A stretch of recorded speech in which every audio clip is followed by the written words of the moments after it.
Good afternoon, students. Good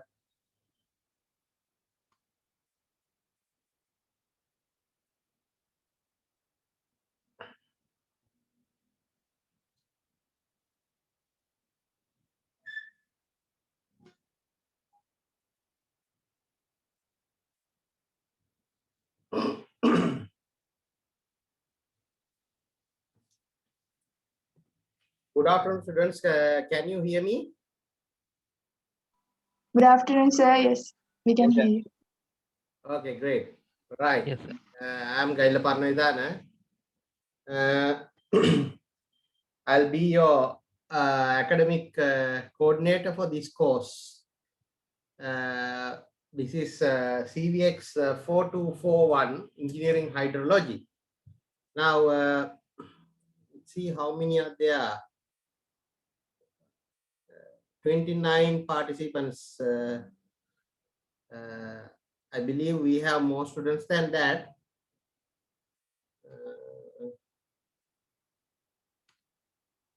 Well, let me tell you a few things about the rules of the game. Right now, I believe that there are students who have studied other subjects before in the previous years, and I believe that there are some students who have come sorry, as lateral entry for this course, especially who are diploma holders from NDT, HNDE, NDES, GT. Those people also might be here. Are there anyone from such diplomas here? How many are there?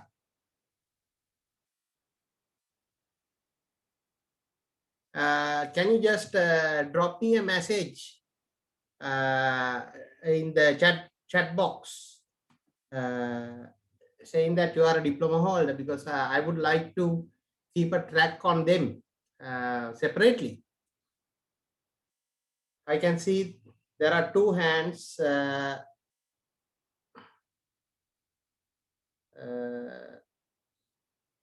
Okay, there are two persons, right? Right. Okay. Yes, Mayu. Oh, I'm also attending. Okay, no problem. Okay, unmute please. Okay, sorry, mute please.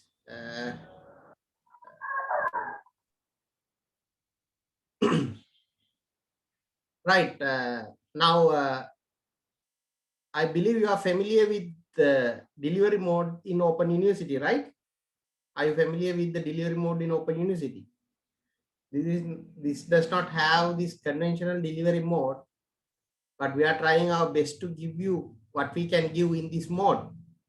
So one thing is that you need to have two books called course materials. Now, this book, can you see? Can you see? I believe, I think it's because of this camera issue, it is public. I think this is book one, and you also need book two, right? Now, these books you need to purchase from your centers, regional centers or Colombo Center. From there, you have to purchase.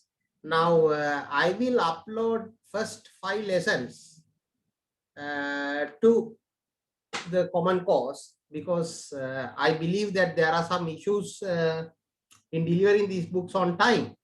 First 5 lessons, I'll upload it to the faculty course so that you can easily download those 5 lessons. And now in this mode, I believe some of you are known to this, some of you are new to this. There will be 3 exams, right? There will be 3 exams. There will be 2 CAT exams and the 1 final exam. And there will be an assignment, right? Lab assignment, or it's a sort of practical assignment. I am planning to give you an GIS assignment. You need to complete that. And there is a eligibility criteria given in your guidelines. So according to this eligibility criteria, you will be eligible to sit for the final exam after passing CAT 10, CAT 1 and CAT 2 and assignments. And you need to have an eligibility mark more than, I believe it is more than 40 or something. You can see the formula. Then once you are eligible, you will be allowed to uh,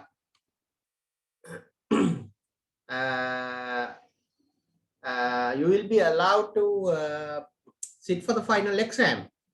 Now, for final exam, the passing mark is 40. Under certain conditions, we might change that figure, but I will more or less glue to this 40 mark, right? You will have to score more than 40 marks in the final exam. So the pass mark will be decided in combination of your eligibility marks and final exam. But anyhow, you will have to get 40 marks for the final exam. That is how this game goes for this subject. Okay, right. Now I can see in the chat there are how many? 1, 2, 3, 4, 5, 6, 7, 8, 9 persons. There are 9 persons who are diploma holders. So this is the reality in this course, because engineering hydrology as an analytical course has been not taught in this diploma level. So as a result, you are forced to take this course. We can't exempt this course, unfortunately. So as a parallel entry or lateral entry students, you are supposed to pass this subject. And now when we talk about engineering hydrology, it is very important for you to have a cognitive thinking about hydrology. You might think that you are a structural man, you are a foundation man, why do we need hydrology, things like that. But the thing is, whatever you do, you need to have the cognitive thinking of a civil engineer inside your brain. So hydrology is a key part in your thinking pattern. You won't able to think as a proper civil engineer if you don't have this knowledge. So therefore, of course, those who are going to be engaged in water related areas, irrigation, water supply, storage, then of course, if somebody is going to become professional hydrologist, so the detailed knowledge in the subject is a must. But for those who are going to do structural engineering, you need to know something about hydrology, because hydrology can adversely affect your structures.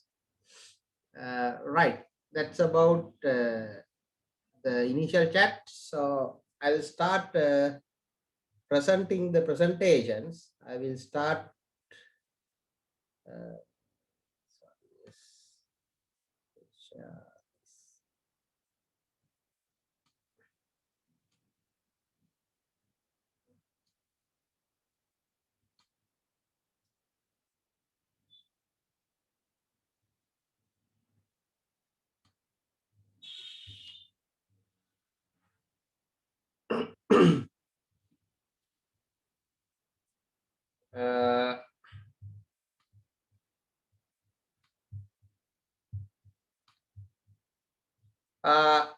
Can you see the presentation? Can you see the presentation? Yeah. Yes. Okay, good. Now, your course code is CVX 4241. I will upload all these presentations to your common course. Don't worry, right? You can take down any important notes that you, if you want, no problem. It is good for you because it will help you to concentrate and follow the course. But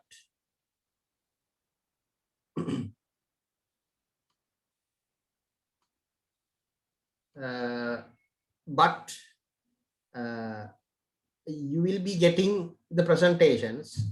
You better take some notes if I explain something new. So during the presentations, I might stop because I might have to scan some images and give you. Anyhow, we will continue. So your subject is engineering hydrology. It is EVX 4241. Now, if you go to your book, the first lesson or the session is the introduction to risk management, hydrological risk to infrastructure and design floods.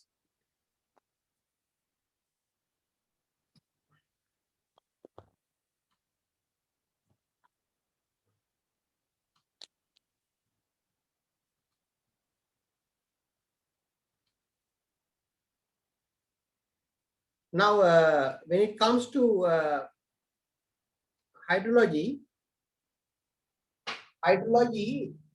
is a science that deals with occurrence, circulation, and distribution of water of the earth and the earth's atmosphere. That is the first sentence in this slide. Now, you experience this hydrology in day-to-day life, right? When you are traveling on roads, when you are drinking water, when you're taking a bath, and whatever you are in related with water, hydrology is part and parcel of that. It is basically an applied science. Do you know the difference between an applied science and a pure science? The difference is that in applied science, we are more into applications of knowledge. In pure sciences, we are more into the theories or discoveries or into knowledge gaps of certain subjects. Now, this subject is generally classified into two branches, as you can see here, scientific hydrology and engineering or applied hydrology. Now, we are going to concentrate on this engineering hydrology. Now, the scientific hydrology is the study which is concerned with chiefly with academic aspects, right? It is more into developing theories and developing equations, things like that. Now, we as engineers or as engineering undergraduates are more concerned about this engineering aspect of hydrology. A study concerned with the engineering applications. That is what is engineering hydrology is all about. In general, the engineering hydrology deals with estimation of water resources, the study of processes such as precipitation, runoff, evapotranspiration, and their interactions. The study of risks such as floods and droughts for civil engineering are also studied. Now, even though estimation of water resources and study processes such as precipitation, runoff, evaporation, and these things are there, basically, we are more concerned into this topic, the study of risks such as floods and droughts for civil engineering, because we are going to become civil engineers, right? Now, I believe you have seen this sort of image from grade 5 onwards, right? I think it was first introduced to you in grade 6, I believe. I think it was first introduced to you in grade 6. And this is a graphical representation of hydrological cycle. Now, do you remember now when rain falls to the ground, right?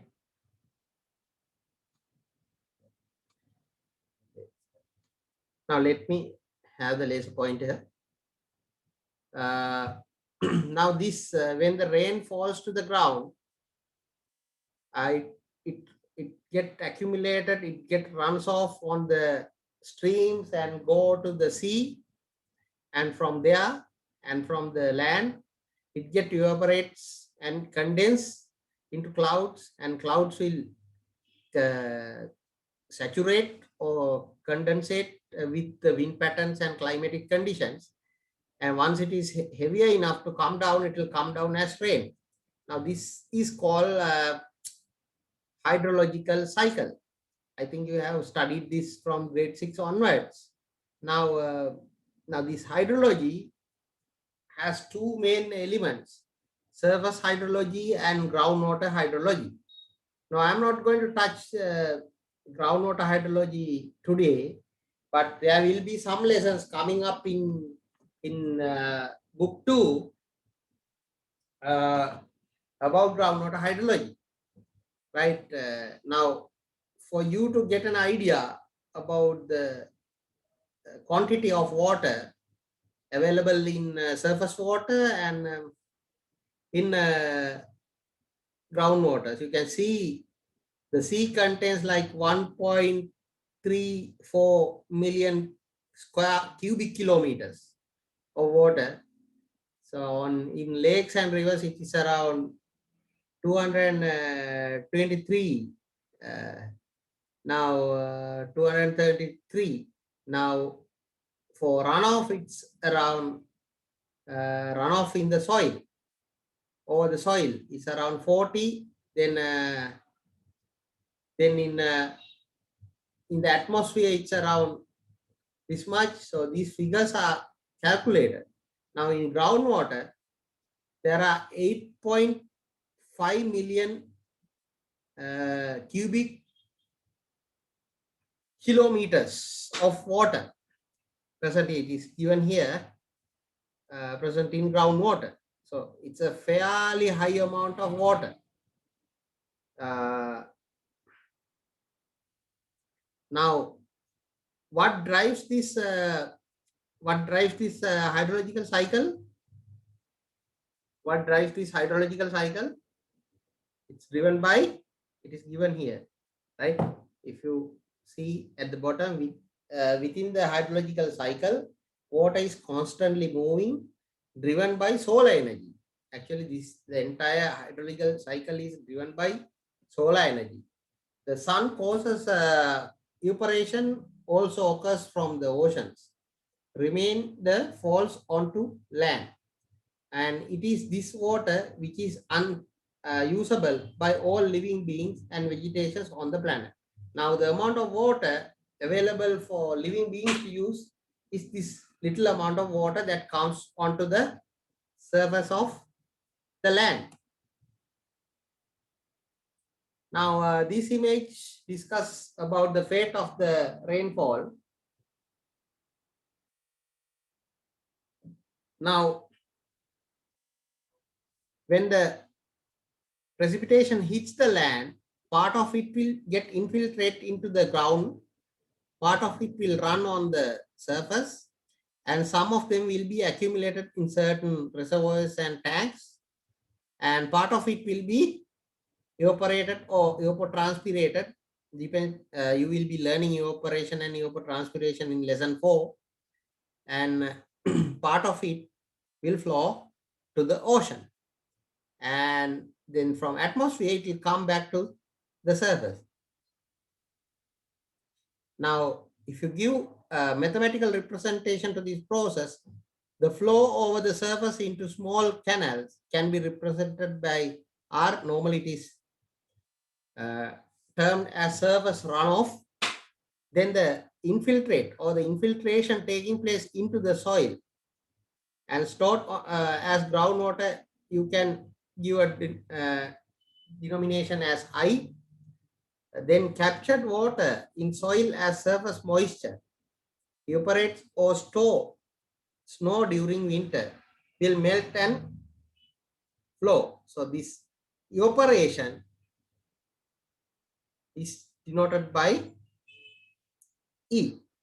So basically, if the precipitation is denoted by P, so normally this equations comes up. P equals E plus R plus I. This is the basic equation of hydrology. Now, in hydrology, there are things called sinks. The sinks are elements which store water and keep it for a long time. For example, oceans. Oceans are considered as water sinks. Then ice caps. Then aquifers mostly function as sinks to pollutants as well. Now they are not only water sinks, but they are also functioning as water pollutant sinks, because the pollutants will travel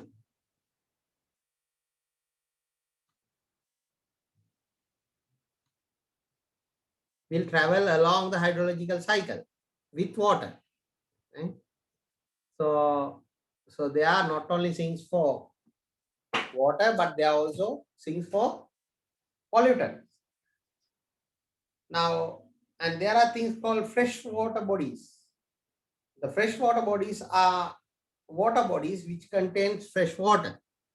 Now, lakes, reservoirs, rivers, then man-made structures are freshwater body. They are closely interconnected, forming parts of a continuum from rainwater to saline water. So basically, there are two types of waters, as you know, saline water and rainwater. Now, these are interconnecting parts in a network, right? They are in a network, they are interconnecting parts between saline water and rainwater. Now, let us briefly talk about the management of hydrological cycle. Now, in especially in developed countries, this water is highly managed. Why? Because it is required to manage water, because water has a high commercial value, even though we neglect its commercial value in Sri Lanka.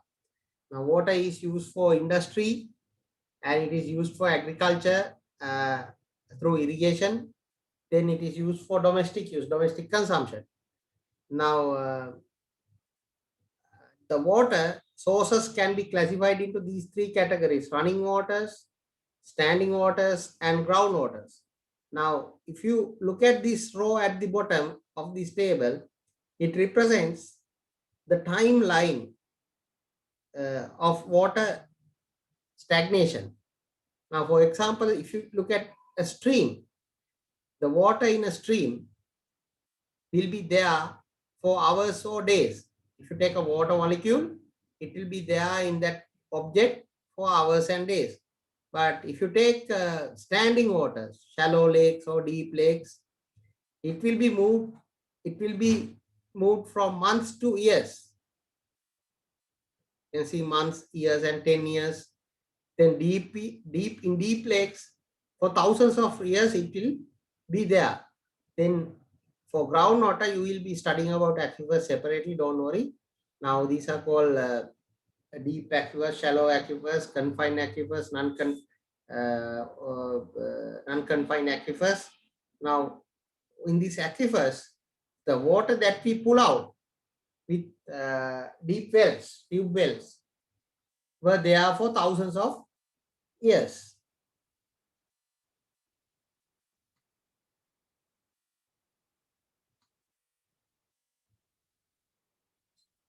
Now, the climate change is one of the major culprits which adversely affects hydrological cycle, and it causes many issues like increased rainfall intensity, prolonged drought periods, high evaporations, things like that. Results in some regions becoming wetter and some regions becoming drier.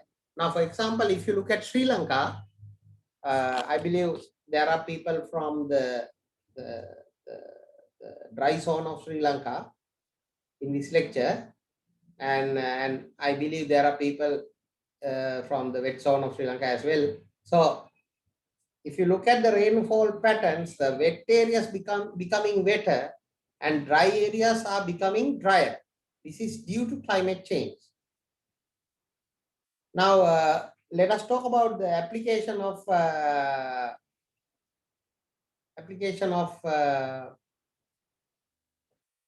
engineering hydrology, right? This is where our knowledge that we are going to learn will be applied for. Now, we will normally do a flood routing exercises for reservoir construction because we want to determine the size of the reservoir, height of the dam, things like that. Now, to do that, we need to have a good understanding of the water that is coming to the reservoir. Now, normally a reservoir has an area called catchment. Now, this catchment is the area which yields rainwater and transmit it to the reservoir, right? So it is a catchment. So flood routing is one of the major applications in hydrology, which use hydrology, right? Then when it now again the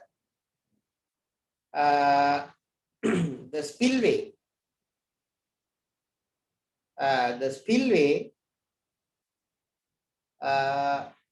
is has to be decided. You have to decide the opening sizes of the spillway. You have to decide the shape of the chute. You have to decide so many things: the strength of the gates, the height of the gates, things like that. So if you want to develop good spill design, you need to have an understanding about the flow that is coming into this flow and the requirement of discharge from the reservoir. Now, to do that, you need to do hydrological exercises. Then, when it comes to road construction, one of the severe problems in Sri Lanka is that our road construction activities do little attention or minimal attention to drainage construction. So it can cause severe problems to the pavement itself, because if the road get inundated frequently and attacked by flood, the road longevity or the lifespan of the road will be minimized. So you have to design appropriate sizes of culverts, and to decide this culvert barrel sizes, you need to know the discharge that you need to cater through this structure. So to decide that, you need to know the hydrology at certain catch pits. Now, these are drain inlets. I think you have seen drain inlets along roads in cities. Now, you have to decide the size of this drain inlet. Now, to decide the size of this drain inlet, you should know the amount of water that you will receive to this particular point. That is decided similar to this method. So you should know the catchment that is going to be served by this drain inlet to the drainage. Then design of drainage networks. Now, this one shows a combined network, sewer network and a drainage network. Now here you can see that there is a separate drainage network. Now for this separate drainage network, you need to know the amount of water it will receive. To decide that during a storm, you need to have a proper hydrological study over the subjected area.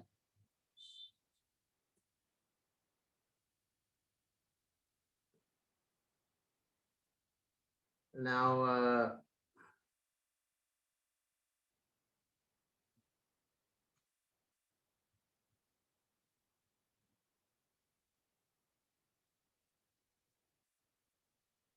now we are going to talk about the risk analysis, which is one of the major parts in the session 1. Now we are going to enter into the subject matter. Now, before entering into a subject, anybody should know why we learn this, how these things came up, things like that.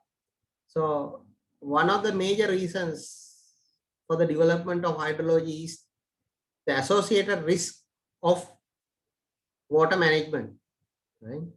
So if you don't manage water properly, if you don't predict the risk that is coming up, you will face serious issues. I believe you have experienced that in Sri Lanka.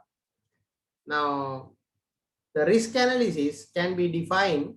You can read this first slide. Can be defined as a measure of the potential loss that can occur because of natural and human activities. Because of natural and human activities. So, sort of a damage that can caused by human anthropogenic activities or natural activities. Then risk assessment. Now, you know that there are risks, but you need to have assessment. Now, assessment is defined. Now, all these things are extracted from your note.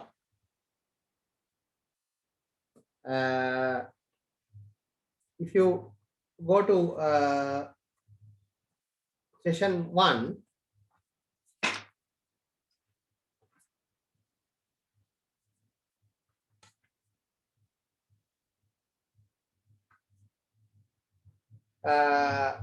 in the first lesson itself, a lot of things are there. I have extracted few things for the presentation. You can read it by yourself in the lesson material. Now, risk assessment is defined as systematic analysis to identify, quantify the magnitudes of probabilities to the exposure to the hazards. Sometimes you may not understand it literally, but what it means is that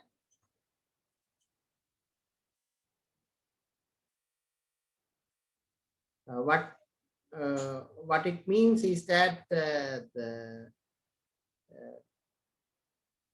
you need to know the magnitudes or the size or the quantity of impact. Then you also need to know the probability or the possibility of occurring such risk to expose into hazards. Then there are two terms that comes in risk assessment. The one term is hazards, the other term is exposure. Now, hazard is a disaster that cause widespread losses, things like floods, landslides, hurricanes, thunderstorms, fire, wildfire. They are all hazards. Then there is something called exposure.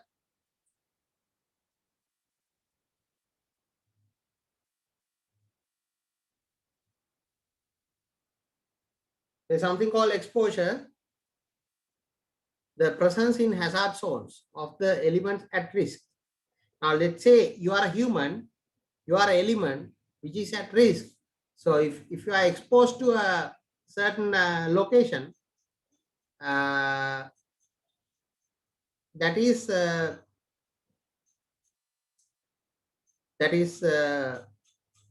highly vulnerable. So, you are exposed to higher risk. So, exposure is another term that comes in risk assessment.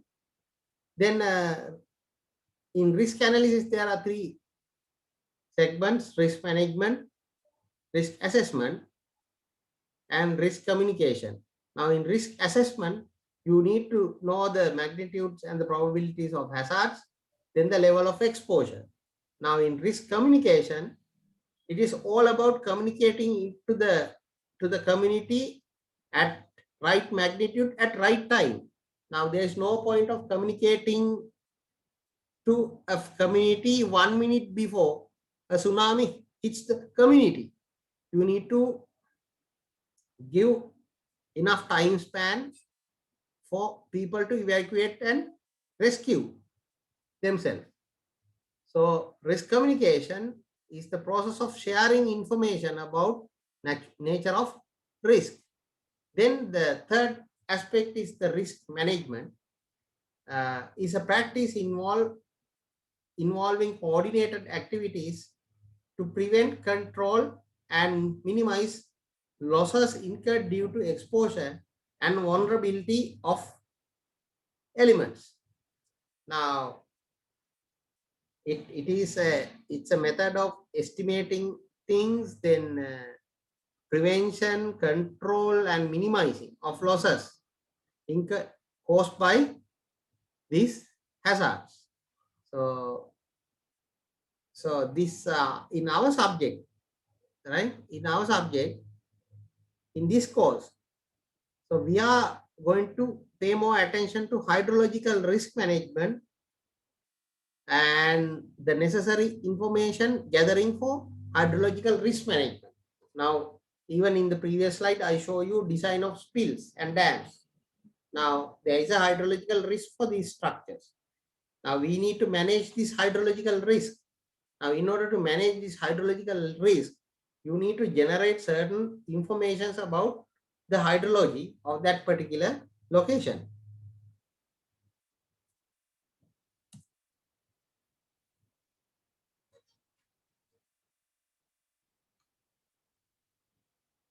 Now,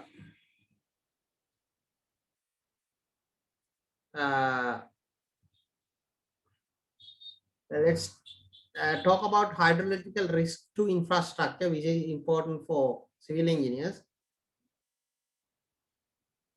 So, hydrological risks are induced by hydrological hazards such as floods, droughts, degradation of water quality, then water table fluctuations, seawater intrusion into land, then landslides and coastal floodings, things like that. So they are all considered as hydrological hazards. But most of the time, we as hydrologists or hydrological engineers are concerned about floods and droughts or other aspects because they are rare and those are site specific. So if other things are site specific, you need to talk about the general ones. So the general ones are the floods and droughts. Okay. So that is why we primarily focus on floods and droughts as hydrological hazards in engineering hydrology. Now let us talk about droughts a little bit. Generally, droughts are considered as an absence of adequate water supply. Now, as humans, we need ample amount of water because 70% of our body is made out of water. We need water for survival. Now, we need a certain amount of water for survival. Now, when you are learning water supply, you will learn the per capita requirement of water for a person. For example, per capita requirement for a person in Colombo differs from a per capita requirement in Padaviya. Now, for example, if a Padaviya person has 100 liters per day, that is quite adequate for them. 100 liters per person per day, that is quite adequate for them. But a person in Colombo will need around 180 liters per day, things like that, a figure like that, because when an area become more developed, the water consumption will go up due to different life patterns, lifestyles. Basically, there are 4 types of droughts: meteorological droughts, then hydrological droughts, agricultural droughts, and socio-economic droughts. We'll see what these droughts are.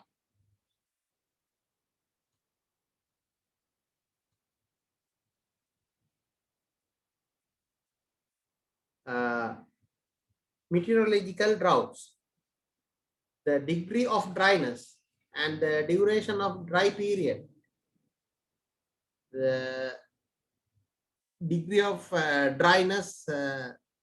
Now, let's say if you hit a patch of lack of rainfall for 2 months, It could be a drought for a person in wet zone, but it might not be a drought for a person in dry zone, because people who live in dry zone experience these things frequently, so they are adapted. So it's a relative thing. So that is what it says. The nature of droughts drastically change according to the locality. Example, Sahara droughts in Sahara desert is different from the droughts in Amazon rainforest, because it's all depends on your water requirement and the adaptability for such conditions. Now, then it comes hydrological droughts. Now normally these hydrological droughts proceeds by uh, these meteorological droughts. It occurs when there is low surface and subsurface water supplies, especially in streams, reservoirs, and groundwater levels. Now, if you don't have rain for a fair amount of time, the groundwater table will go down. So then what will happen is that the water coming into streams and natural bodies will dry out. So what happened? The rivers and reservoirs will be dried out. So this is called a hydrological drought. Usually occurs after many months of meteorological droughts. Now, agricultural drought is caused by crop failure due to dryness and low water supply. Now, agricultural uh, drought is almost associated with hydrological droughts, because when the water is run out of in the system, so we won't have enough water to irrigate our cultivations. Then it comes the final drought, what is called socio-economic drought. The deficiency of water supply compared to demand in socio-economic sectors. Now, if a certain sector needs certain amount of water to function, let's say certain factories, let's say schools, let's say public buildings, if you need that much of certain amount of water, if we don't have the water, so we might not be able to function properly. I don't know whether you remember, there was a time the schools were shut down due to lack of water. And I think in Hambantota, there was a long drought period, and many general functions were failed during that time at Hambantota. Now that was all about droughts. Now we are going to talk about floods, right? Uh, Floods are occurred by high rainfall, snow melt, and high river flow conditions. Now, I don't have to iterate so much about floods. You all know what the floods are, but I will iterate on more. I will iterate more on these different types of floods. Basically, there are three categories of flood: fluvial floods, and flash floods. Now, fluvial floods happen when river level rise and burst or overflow their banks. That rivers has their banks, and when the water overflows, this happens. Fluvial floods are occurred due to lack of proper drainage or block of drainage. Example, flooding in cities. Now, flooding in cities could happen due to blockage of drainage, right? Due to blockage of drainage. Uh, I think you have experienced this in Colombo, in Kandy, places like that. And sometimes we experience in remote areas as well, because of the blockage of certain drainages, the culverts, right? Now, for example, there is a culvert close to my house, and it gets silted up, and the municipality does not desilt it frequently. As a result, water overtops the road.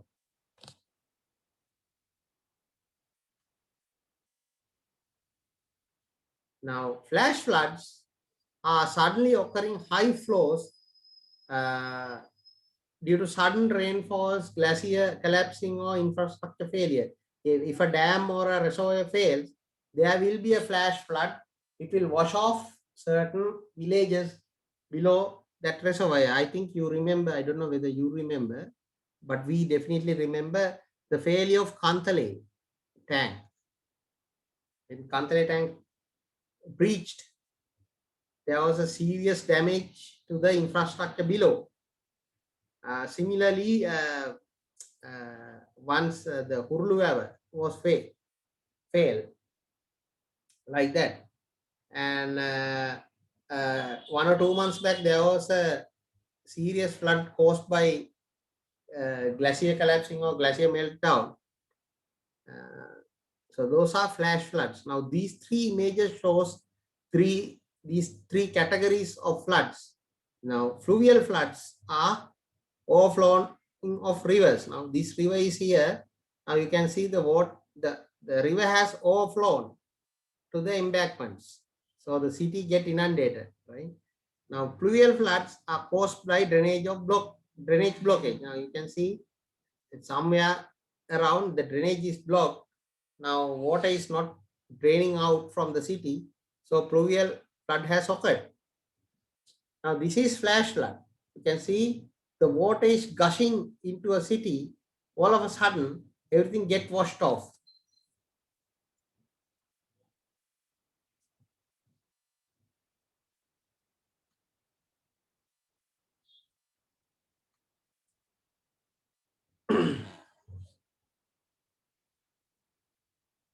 Now, introduction to design floods.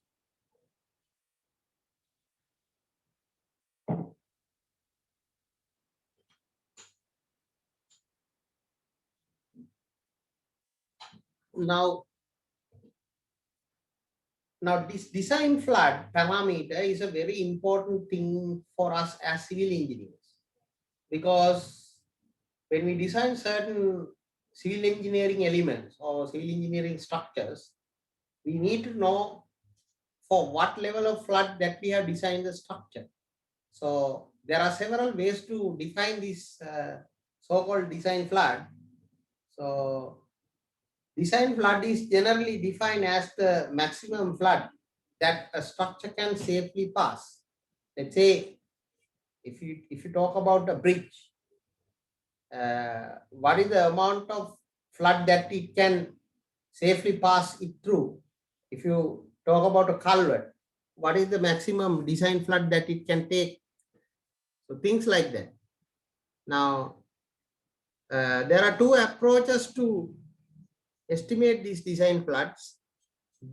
Hydrometeorological approach and statistical approach is explained in your book or the course material. Now, in hydrometeorological approach, there are two methods. Now, the first method is called probable maximum flood, PMF. The second one is called standard project floods. Now, somebody who is amateur to this field finds it difficult to understand the difference between these two type of methods, probable maximum floods and standard project flood. But I will try my best to explain this to you. But at the end of the course, I believe you will have a better cognitive understanding about this matter. So probable maximum flood or PMF is defined as the extreme flood that would result from a severe combination of meteorological and hydrological factors. Now, it is too amateur to talk about hydrological factors. There are things called hydrological factors, things like evaporation, infiltration, the water retention capacity, things like that. Then if you have a severe combination, let's say you have a very high rainfall at a adverse hydrological factors, then you might create some probable maximum flood. So it's severe. You can see the word difference. The standard project flood or SPF, the flood that would result from a severe most combination of meteorological and hydrological factors. Now this is the godfather of all things, like all floods, whatever the floods that it could one structure could face. If you consider the standard project floods, that means you are considering the biggest most flood, whatever the biggest most flood that the structure or the civil engineering element will have to undergo. It is called the standard project flood. So the difference is given here. You can see here. Normally SPF is around 0.4 to 6 PMF. This is from Subramania. This is a very standard engineering hydrology book. If you want to read more on hydrology, this is one of the best books, right? And we'll move on. Introduction to design floods. We were talking about meteorological approach. Now we are going to talk about the statistical approach. Now, I expect you to know a certain amount of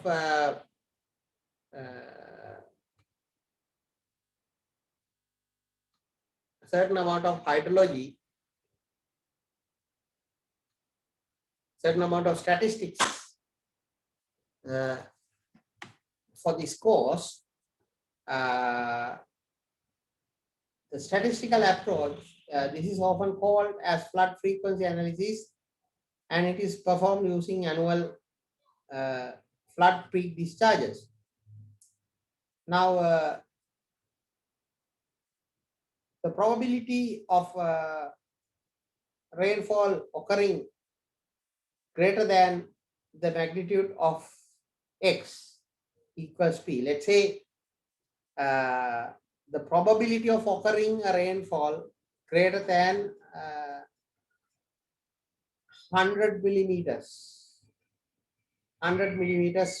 per day or 300 millimeters per day as P. So this 300 millimeters is represented by X.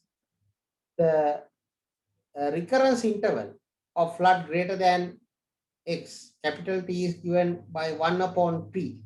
Now this is a little tricky. You need to have some understanding about statistics.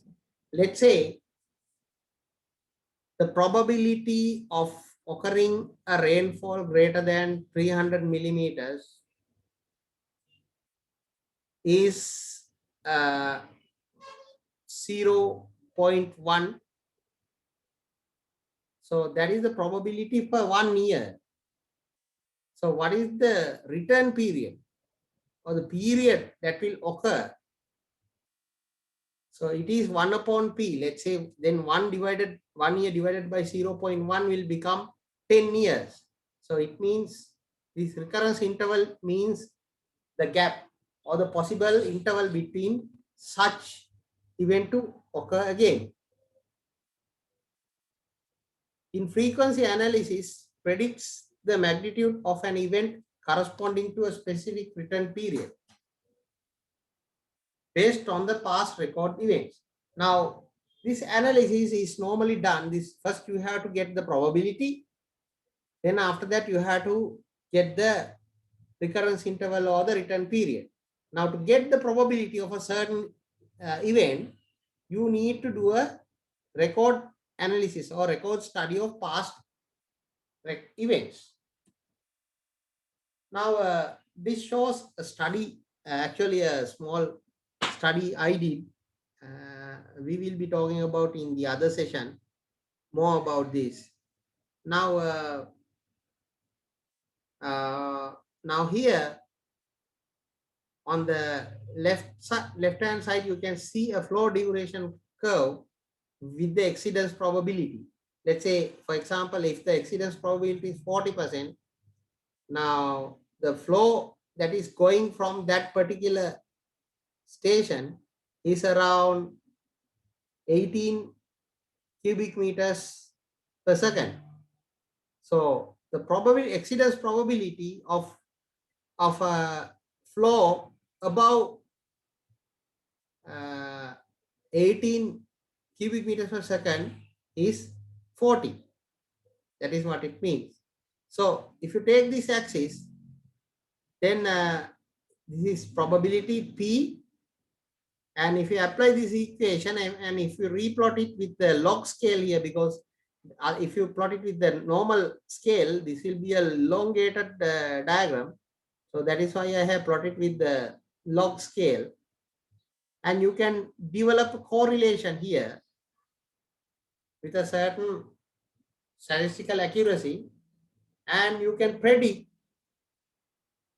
for floods for different return periods. Let's say what will be the most probable highest flood in 20 years, 50 years, 75 years, 100 years, things like that. But you have data only for how many years? How many exceedances? Very few, right? But we will be talking about this in the other session, right? So this is what is done in this statistical approach. We predict and we can estimate the risk that will take place in a certain return period. So that is the end of session 1. So I have been talking to you for about 1 hour now. I can see there are 2 chats.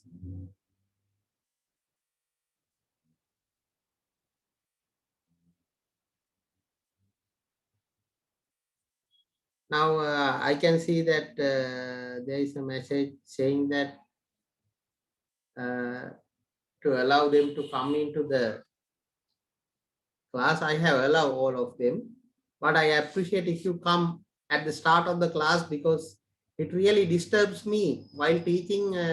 When people are asking to admit, it disturbs my teaching, and it will affect you as well.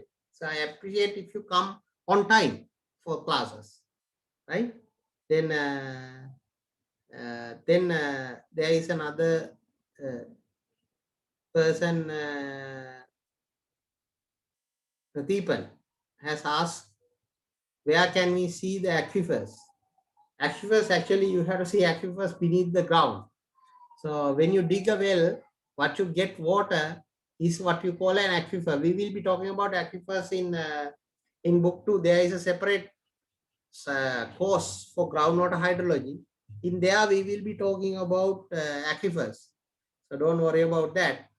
Then now it is 2:03.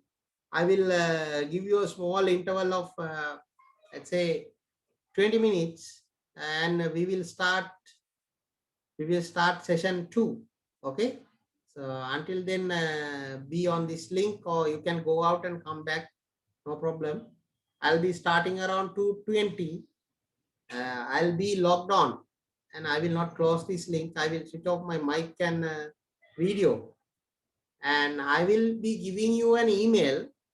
Please email your emails to that email so that I can make a email group, because I need an email group to communicate, because I'm planning to give you extra classes. Normally we conduct around 4 or 5 day schools for this open university, but since this time we are doing online, I can do extra classes. So I am planning to do extra classes. To communicate with you, I need to have a good, strong email group. So let me have your emails. I'll be sending you an email during the next session. Okay. Okay, we will see you around 2:20, right?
So I hope now you see this. Can you see this? Yes, sir, we Hello? can see, but upside, sir. Upside down. Yes, sir. Can you see this? Wait. I want to see this. Whether you can see this. Can you see? Upside down. Yes, sir, now it's clear. Yes, Upside now down. it's clear, sir. Is it clear? No, sir. Is it upside Yes, down? sir. No, sir. Okay. Now these are the lessons. Okay. Now you can see there are sessions, right? Introduction to risk management, hydrological risk to infrastructure design flood, right? Then return period as extreme value analysis, second one. The third one is overview of global climate change implications to Sri Lanka. So we have done these three today. Actually, I have done a day school. These are not lectures. You have to go through these lessons. Okay. Now session 4 is the biggest. This session 4 and 5 are big lessons. Actually, in these two lessons, I will be teaching. Sorry, actually, I didn't do the session 3 yet. So we will be doing the session 3 in few minutes time. Now the session 4 and this one says, can you see analytical rainfall data, estimation of catchment, right? So this session 4 and session 5 rainfall runoff processes hydrograph analysis. These two are the most important lessons here, but others are also important for you to have the fundamental understanding, right? So actually I'll be doing two separate day schools for this session 4 and session 5. Okay, right.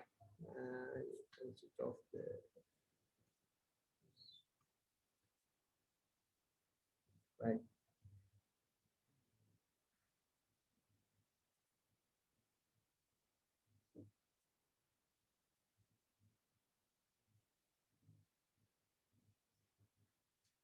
Right, that's all. Now, shall we move into the other lesson? Unfortunately, there is a figure that I could not scan for you.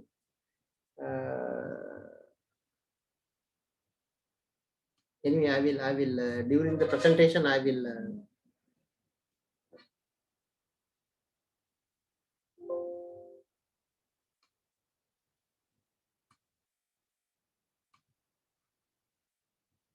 So the other presentation, I'll share the other presentation. This is for session 3.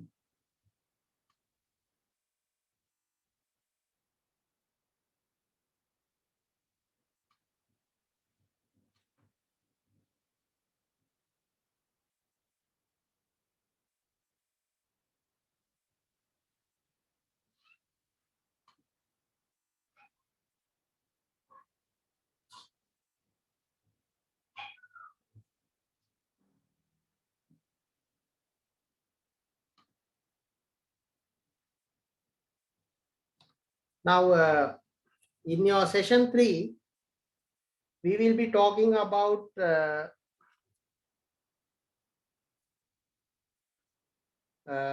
overview of global climate change, implications for Sri Lanka, adaptations and mitigation measures. Actually, it is not a compulsory lesson, but this is very important for you to understand because climate change is impacting our predictions. Now, we were talking about risk analysis and risk prediction. We just did a sum, right? Predicting floods for 50 years, 100 years. We can predict certain things, but in reality, it won't be the case, right? I didn't share. It won't be the case, right? So, so it could change due to climate change. We might predict a certain flood or a discharge at a certain place in a river for 100 years, but with the climate change scenarios, this could alter or this could change. So that is why you need to have a good understanding about global climate change. Now, in order to understand this, I have taken this from IPCC, International Panel for Climate Change. Now, you can see from the day that we start recording temperatures from 1880 to 2020, how the temperature in the world has changed. Global average temperature, you can see. Now this is temperature versus baseline, right? It has been found that the global average temperature has been steadily rising, as shown in figure. Previous data has been compiled with ice core analysis, sediment analysis, and tree ring temperature construction. There are several methods. Now, ice core analysis is there, then the sediment analysis is there, then tree ring temperature construction. Now, if you take a tree ring, there are rings in a tree. If you cut a tree and if you take a cross section of the tree, there are rings. Now, with these rings, you can determine the temperature during that particular period. Now, with these mechanisms, they have predicted the temperature. You can see the temperature addition or reduction from the average temperature, and it has been going up like this, right? Now, in your book, there is a concept called climate variability. So, normally climate variability is considered as short-term climate variations. And you can see here in this diagram, there is a sudden increase and a dropout of temperature. This is a short-term climate variation, right? This is due to summer and winter, right? But the climate change changes in long-term averages of daily weather. That is what we call climate change. Changes in long-term averages of daily weather. Let's say the temperature at New area. So now we know in December, Norelia has very low temperatures in Sri Lanka. Now, over a long period of time, if this has changed, we can say that there is a climate change has taken place. So this is a graphical representation of that. Now, unfortunately, to show this, I need a small diagram. Let me draw that diagram in a whiteboard, which is given here. Now, now I'll try to draw a few things here. Let me try my best. Okay.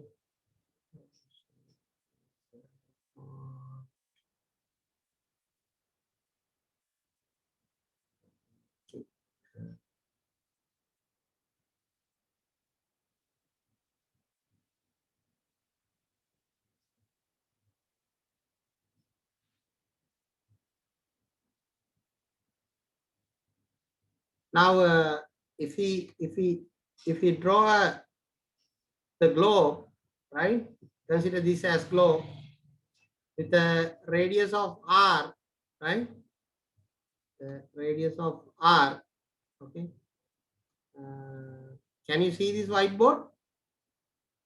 Now this is the assume that this is Earth and the radius of r, right? Now if you cut a cross section of this globe, right? Let me draw it. Cross section of that.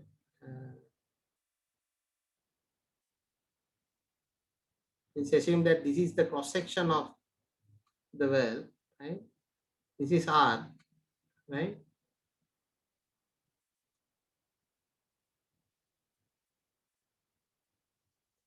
Now, let's say the solar radiation is coming in this direction.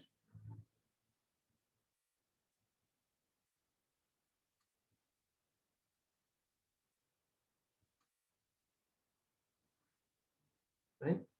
Now here also solar radiation is coming in this direction, right?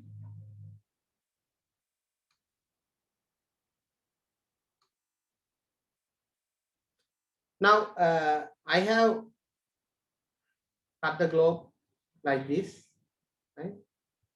Now here you can see for this cross section here, there is a certain amount of radiation coming. So we will be doing the analysis for this section, right? That is how the solar constant is defined.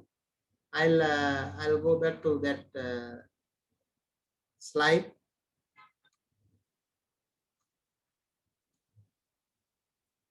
Now, if you come here,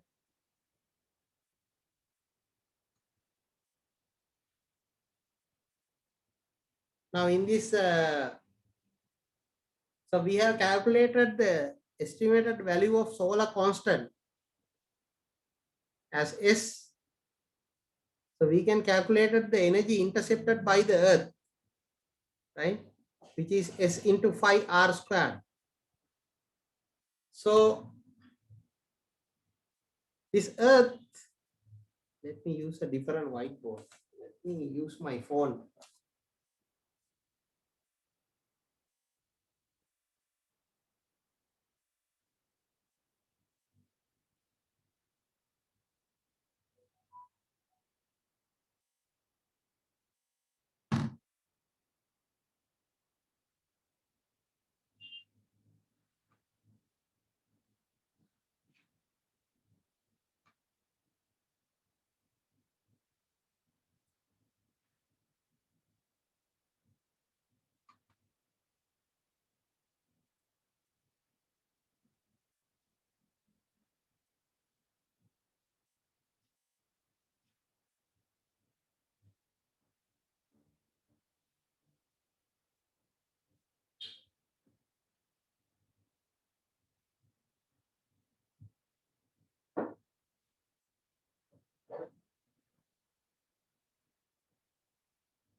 Can you see my phone screen?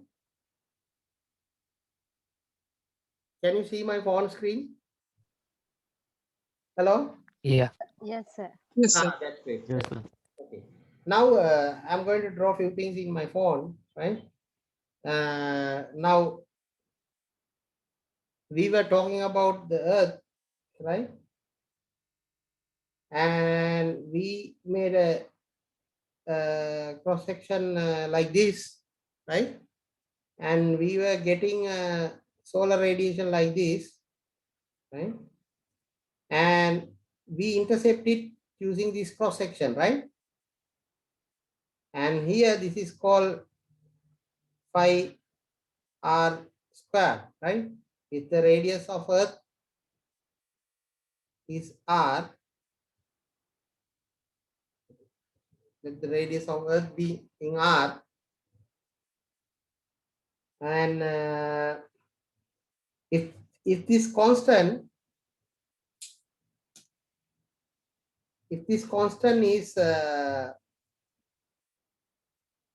is s, then we get a equation like this one,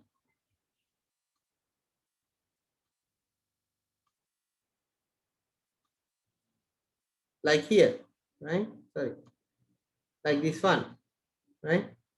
So now when it comes to Earth, let me share the other screen, right? Sharing this one. Okay, let me erase this.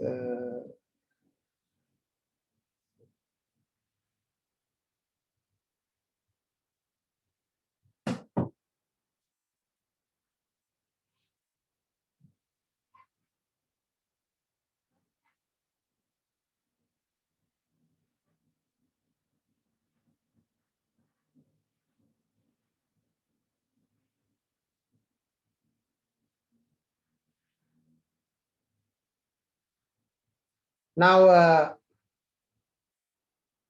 when you receive radiation to the Earth, right? Let's say this is radiation. Part of it will be reflected, right? Part of it will be absorbed. Now, this is the total receival, and this is reflection.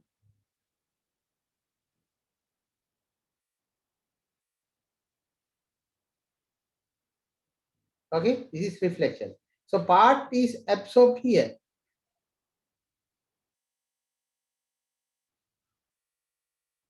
Okay, part is absorbed here because you are getting certain thing. Part is absorbed by the Earth, part is reflected. Now this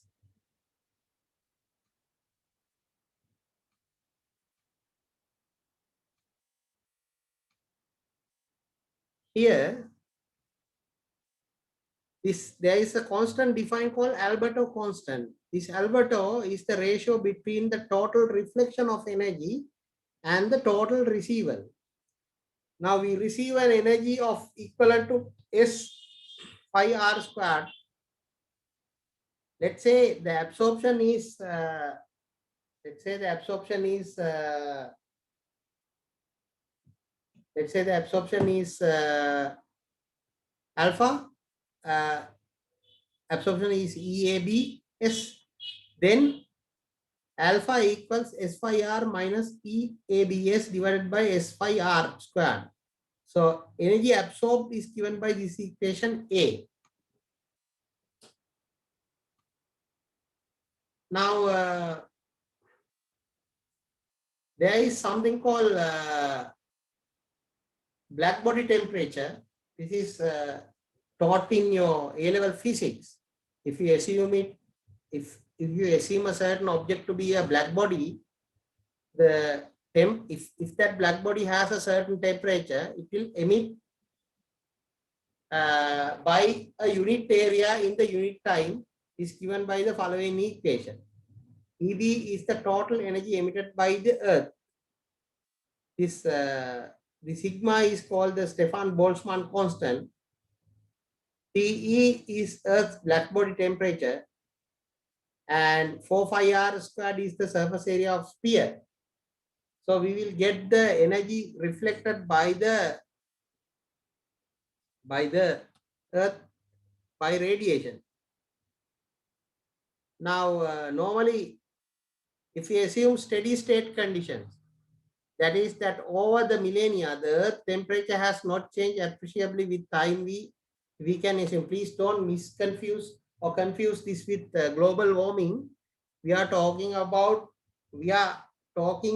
here without considering the global warming, because we are going to derive a theory here, right? Now, in such circumstances, we have to assume that the energy absorbed is equal to energy emit in the Earth, right, from the Earth's surface. So if we solve these two equations here, equation B and equation A, so we will end up with an equation which is giving the radiation temperature of the Earth as TE. So if we just solve this, it will become minus 16.6 centigrade, which is very low compared to the global average temperature. This is because this result is at great variance from the actual value of Earth's average surface temperature of 288 Kelvin or plus 15 degrees. the actual temperature differs from the black body temperature because of the greenhouse effect. Now I have taken this pen to explain you the scientific fundamental of greenhouse effect. Now generally, you get a very low temperature, but due to greenhouse effect, we are having a good living temperature on Earth's surface. So greenhouse effect is important for us, but it becomes a problem if we increase the greenhouse effect. So part of the reflected energy from the Earth's surface is reflected back to Earth by a category of gases called greenhouse gases. This causes the higher average temperature than the temperature we have derived in previous slides. When the concentration of such gases increase, the greenhouse effect increases, causing global warming. This means now in the atmosphere, you have certain types of gases, carbon dioxide, methane, and there's a series of gases called greenhouse gases. So when Earth reflects the energy, they trap the energy and reflect it back to Earth. So because of this phenomena, greenhouse effect takes place. So if you increase the amount of greenhouse gases present in the atmosphere, this effect will increase. There are many impacts caused by the climate change worldwide. Now this creates climate change, and there are many effects caused by the climate change. Now, climate, there are things called climate models, which is little bit beyond your course, but there is a small para in your book about climate models. Now, we did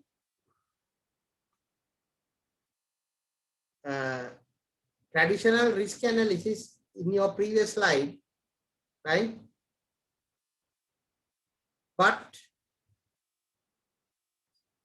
to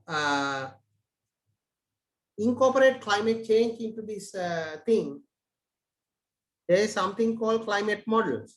So you will have to use climate models to incorporate into your normal risk assessment models. Now to incorporate these risk assessment models, you need to know something called emission scenarios in the future. Now emission scenarios are predefined future conditions. Let's say if you can predict the amount of carbon dioxide gas or the amount of greenhouse gases present in 2050, you can predict the climate in 2050. So you can incorporate that into hydrological risk assessment models, and you can predict the hydrological conditions in 2050.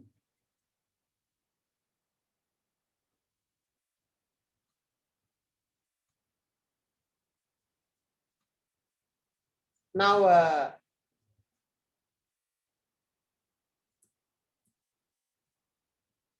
let us briefly discuss about the impacts of climate change. Now, you all know about these things. Now, when the glacier melts due to high temperatures, it causes sea level rise, as you can see here. As you can see here. And it also causes impacts on ecosystems, especially the species who are living in north are facing it at the moment. But generally, species living in the entire world, including humans, we are facing serious problems. Now, it causes droughts and floods, severe droughts and severe floods. And it also causes serious agricultural damages. It causes various kinds of problems which we can't mitigate easily. So that is why the climate change is important. Now, our subject is engineering hydrology. So when we are going to do a hydrological risk assessment, so we'll have to consider about the impacts of climate change on droughts and floods, right?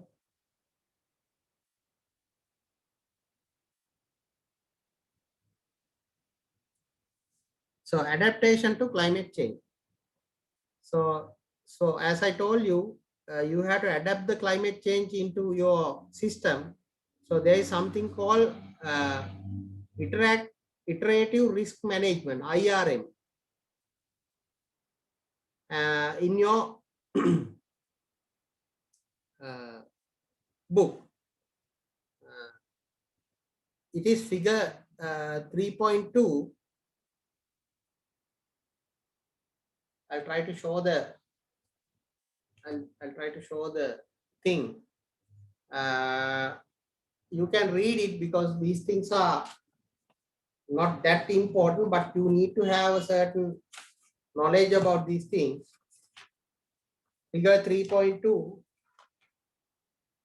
is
let me show you the other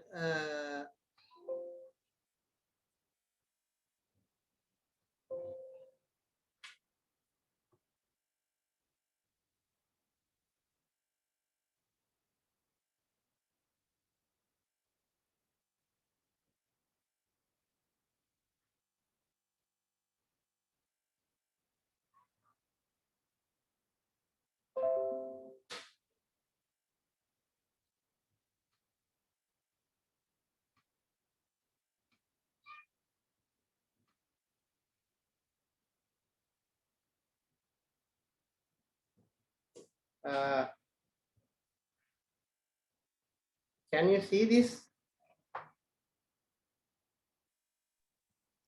Yes, sir. This figure.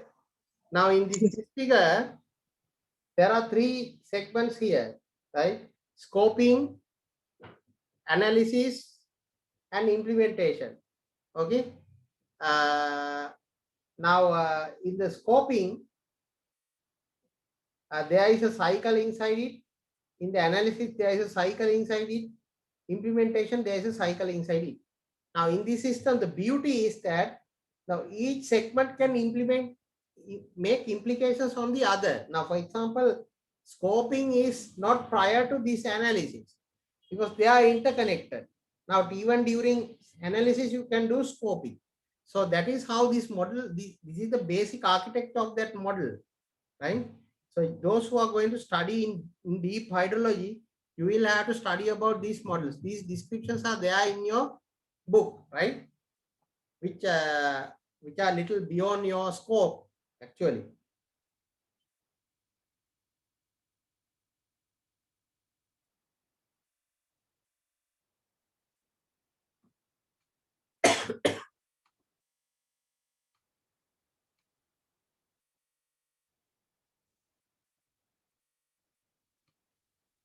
So when it comes to climate change mitigation, mitigation is called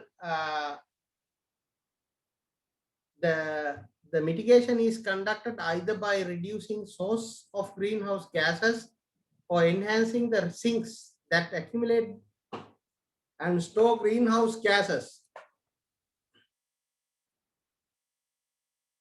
So either you have to reduce emission of greenhouse gases or accumulate it and store these greenhouse gases in sinks.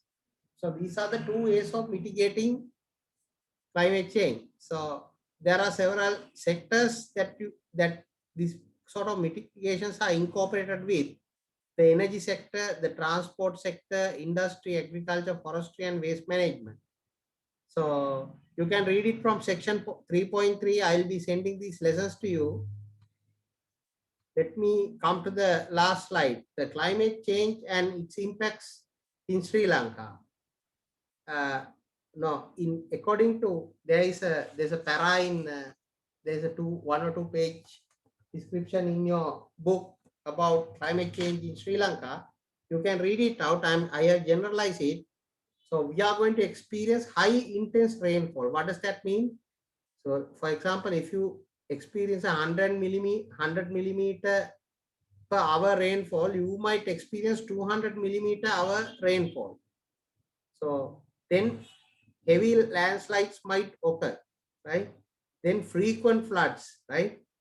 So then there will be an impact on our agricultural production, especially there is a recorded one in your book.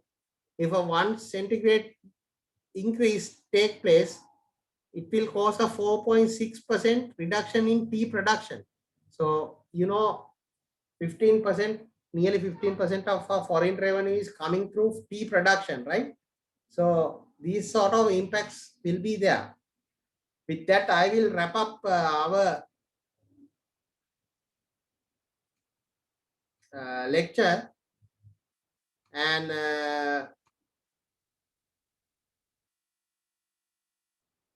did I do the remaining last slides without sharing? Hello? Yes, sir. But Wait. I will redo. So did I show you this slide? This slide? Did I show you this slide? yes, sir. Okay. Yeah. Did I show you this slide? Did I show No. you? No. Okay, now this is about adaptation of iterative risk management. Now, iterative risk management, you have to read it from your book, right? Now, then climate change mitigations. Now, when it comes to climate change mitigations, there are certain sectors given in your book, right? Energy sector, transport, industry, agriculture, forestry, waste management. You can read it from these books. Now, for example, energy sector, introducing renewable energy is one factor. Then reduction of energy consumption is another factor. Reduce usage of uh, uh, petroleum is a one factor. Then in transport, if you optimize the transport process, if you buy good vehicles, less emitting vehicles, high efficient vehicles, that is the way to go forward. In industry, of course, there are many methods that they use to mitigate climate change. Then in agriculture, you have to use certain varieties of crop to withstand climate change.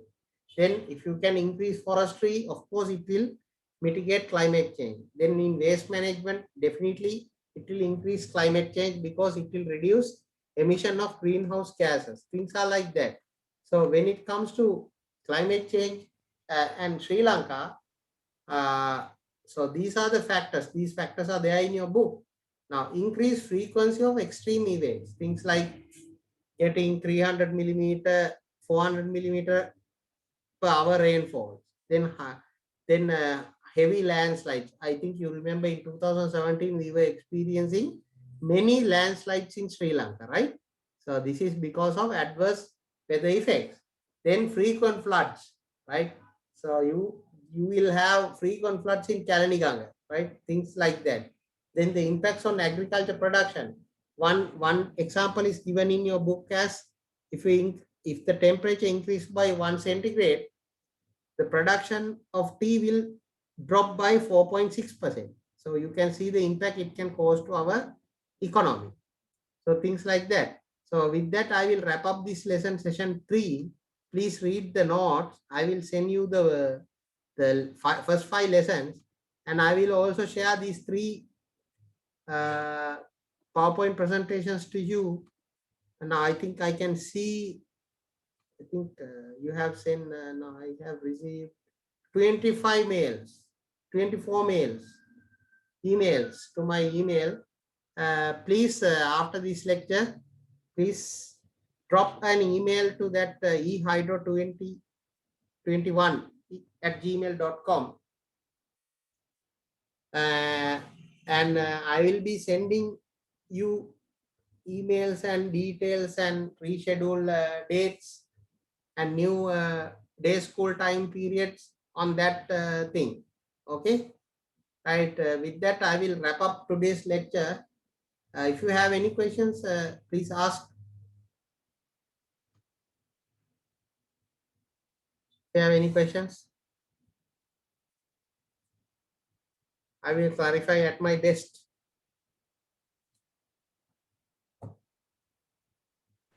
Sir, excuse me, sir. From how many sections we will need to study to the Cat 1 examination? I'm planning to give you Cat 1 exam from book 1. Book 1, full of book 1. So I have done day school for first 3 sessions. Okay. Now, but the major ones are session 4 and session 5. I'll be taking separate 2 day school. At least I'll try to finish it in 2 day schools. Okay. Yes. Right. So for Cat 1, I'll be examining you from book 1. Right. Then I'll try to finish first 2 lessons before Cat 2. Right. Since we are doing online, we can do more day schools. But meantime, you will have to study hard now. In book 2, you have another 5 lessons. I'll try to finish at least until session 8 for Cat 2. Okay. Then there will be an assignment. I'll give you an GIS assignment. I may have to do a small GIS lesson for you before doing that assignment. So it will be an interesting assignment. You will have a comprehensive understanding about using engineering hydrology for a certain exercise, which is very good for you, right? So you will have to know GIS, you will have to know HMS. Yes. So should we submit the assignments? Should we Yeah, I submit will the give you assignments? the assignment. You will have to submit the assignment. You can submit online, no problem this thank time. Because of this COVID thing and everything, we have to go online as much as possible. I'm also thinking to conduct the CAT exam online.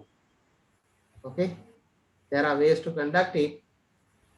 I don't know whether I will be successful, but I'm thinking of conducting CAT exams online, so which is convenient for you as well, right? Sir, the assignments are written or typed one. You can do it anyway. I don't mind. Anyway, you will have to submit. Since you will have to use softwares, it will be more convenient for you to type the assignment, because softwares will give you images, graphs, things like that. So you will have to submit. I think it's better to submit soft copies. Okay. Excuse me, sir, the eligibility criteria will be different. That means Actually, I didn't go through your eligibility criteria yet.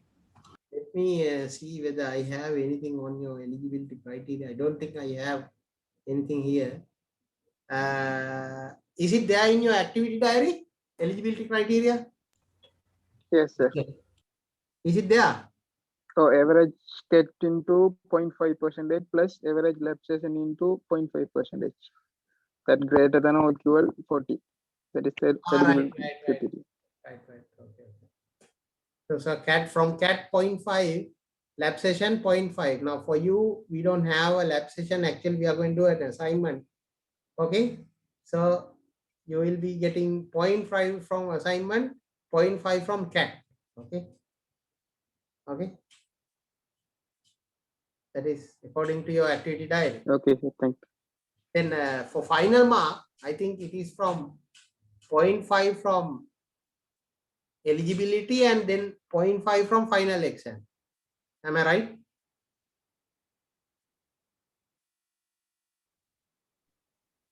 That is not mentioned That is from not the activity okay. diary. Anyway, I'll give you later after checking the synopsis. Okay, then shall we wrap up? Okay, thank you very much. Right? Okay, Please sir. drop Thank an you very email. much. I can see that some of you have already sent emails, but still I have received only 26. Hope others will also drop an email to this email. Okay. Okay, I will also try to make a WhatsApp group. I'll let you know, right? If I make a WhatsApp group. Okay, thank you very much. Okay, bye. Thank you, sir. Thank you, Thank you, sir. Thank you, sir. Bye. Thank you, sir. Bye. Thank you, sir.